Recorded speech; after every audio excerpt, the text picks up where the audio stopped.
Bonjour à tous, bienvenue sur cette nouvelle vidéo. Aujourd'hui mes amis, je vous présente un nouvel appareil de la gamme Retevis, le C62. Donc comme vous pouvez le voir ici, petite radio sympathique qui en offre quand même beaucoup je trouve par rapport à son prix.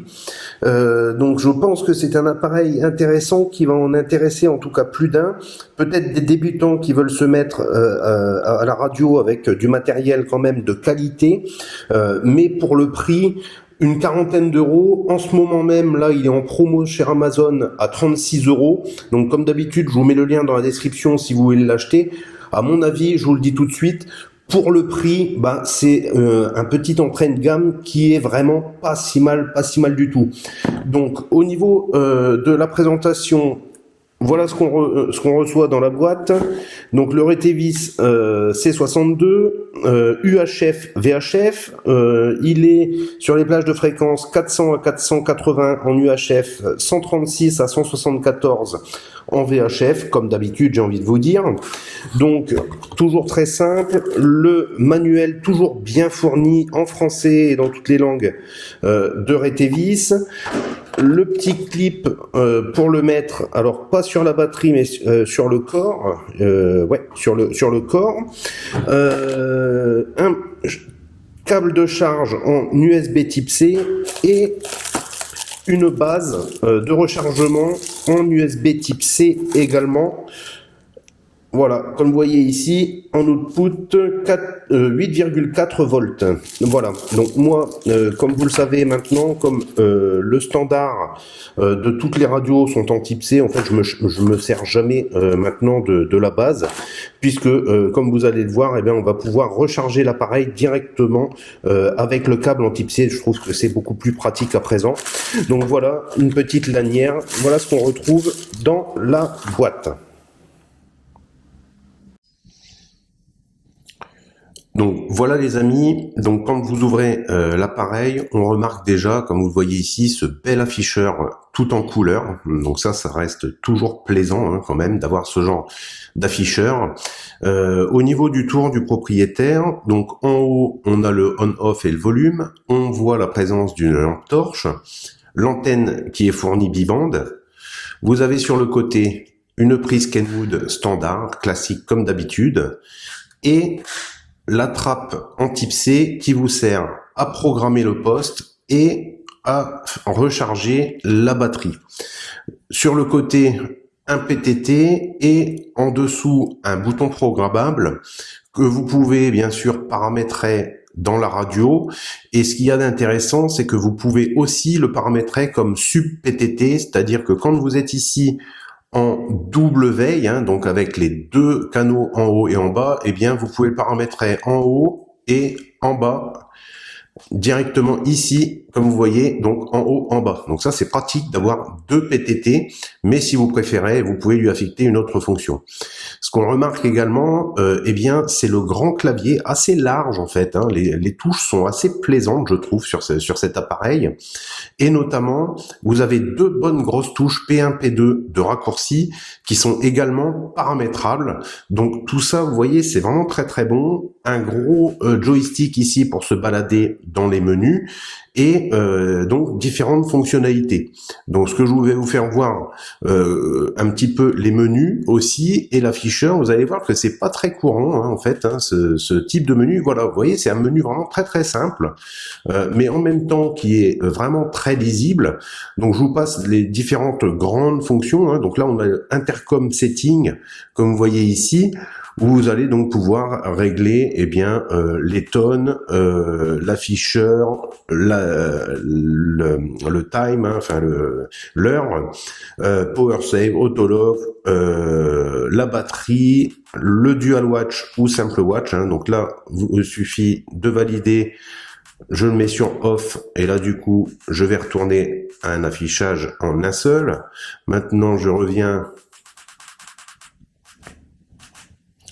Le dual watch on, voilà, et là va nous permettre de veiller les deux canaux. Donc là, on va avoir ensuite Channel Setting, je vous passe vite fait les menus pour que vous voyez un petit peu les différents menus qui sont toujours très classiques, le Squelch, le TX Power, donc la puissance d'émission, le Compounder. Ce poste, comme vous voyez ici, fait Scrambler également, et vous pouvez choisir en fait le type de Scrambler. Donc ça, c'est vraiment pas mal.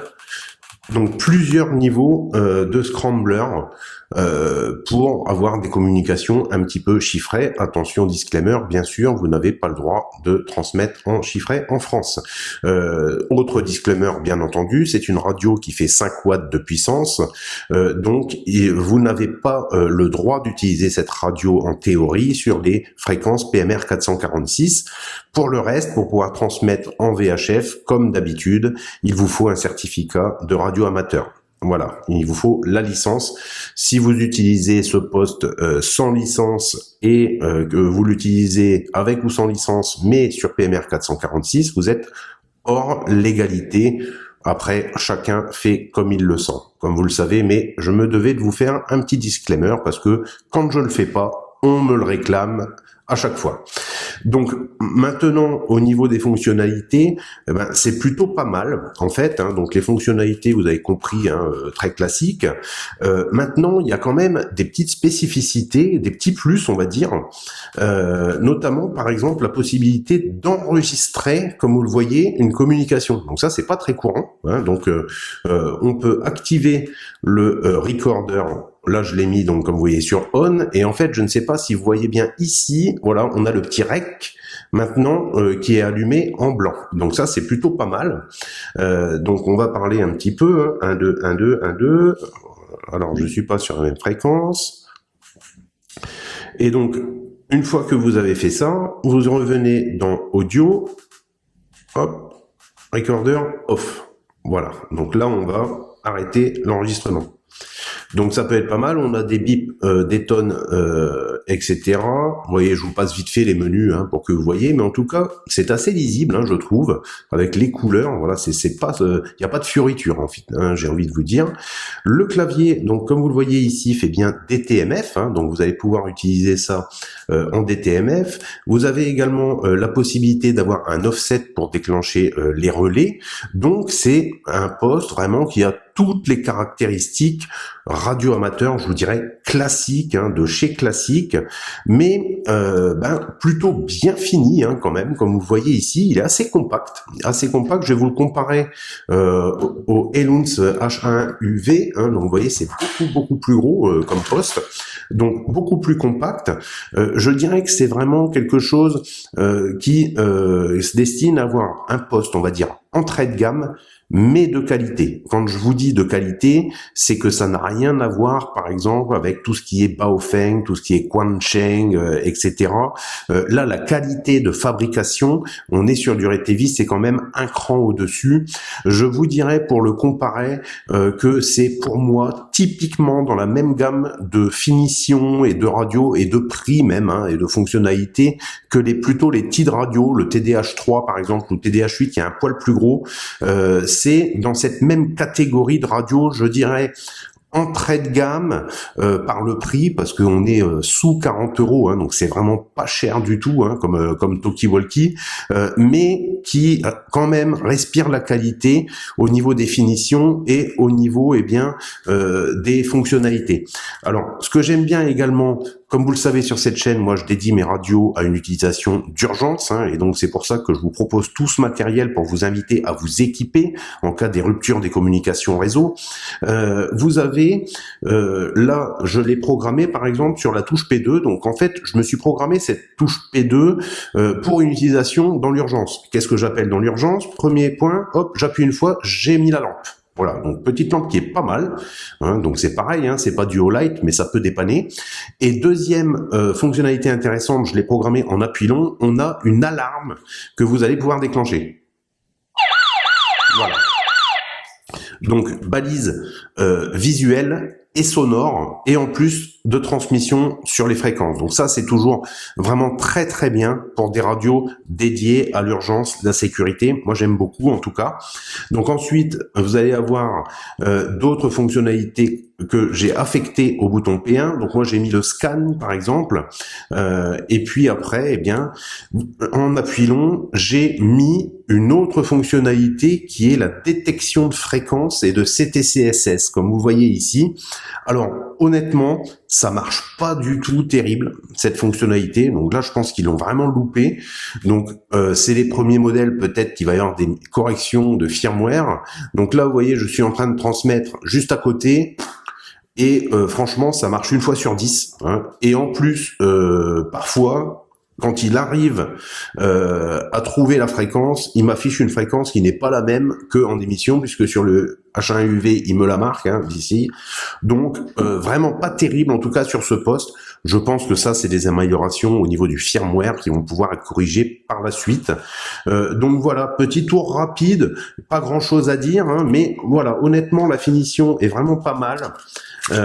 Au niveau de la batterie, hop, je vais éteindre le poste. Au niveau de la batterie, vous voyez, c'est quand même bien assemblé parce que tout est assez raide, etc. On a une batterie, comme vous voyez ici, hop, de 7,4 volts et 2000 milliampères.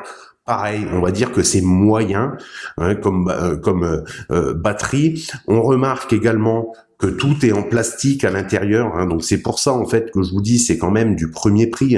Tout ça, c'est pas de l'alu ou du composite, c'est vraiment du plastique. Cependant, on remarque quand même la présence d'un petit joint d'étanchéité au niveau du connecteur, ce qui est toujours pas mal.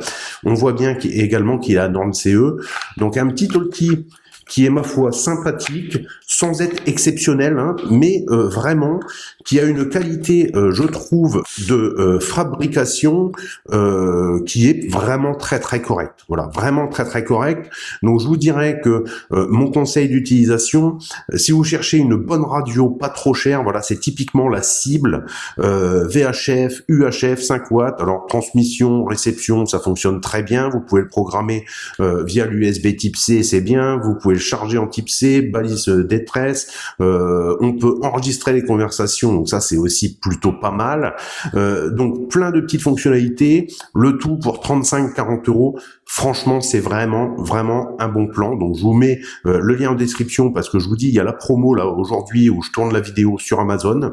Donc je pense que si vous voulez vous équiper en première Toki ou en je dirais en second ou second appareil, par exemple pour mettre dans des sacs d'évacuation où vous n'avez pas trop y toucher, prenez largement ce genre de Toki plutôt que d'un Quansheng. Alors oui, il y a 10-15 euros de plus, peut-être 20 euros de plus, mais la qualité n'est pas du tout la même. Voilà, je la compare vraiment au petit TYT par exemple, au TID Radio. Vous voyez ce genre de petits postes que je vous ai déjà présenté sur la chaîne.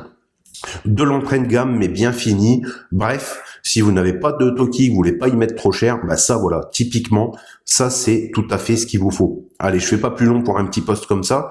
Je vous dis à bientôt les amis, likez bien sûr la vidéo et je vous dis à bientôt pour de nouvelles vidéos. C'était Tom.